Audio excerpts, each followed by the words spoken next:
Magandang hapon ng Friday. Welcome sa Lotto Result Today PH.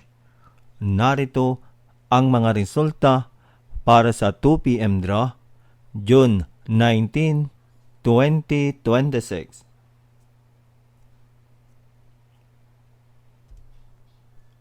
Para sa resulta ng 2D Lotto, 24 at 24.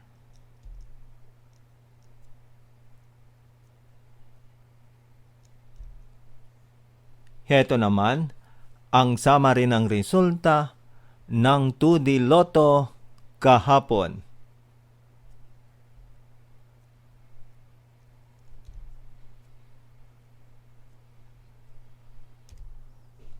Para sa resulta ng 3D Lotto, 9, 4, at 7.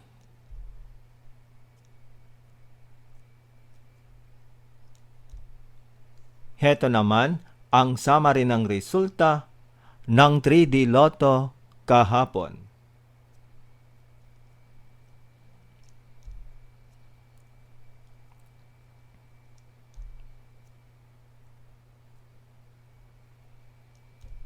At yan ang mga resulta ngayong 2 p.m. ng Friday. Para lagi kang updated sa mga Lotto draw result, mag-like and subscribe. Maraming salamat sa panonood.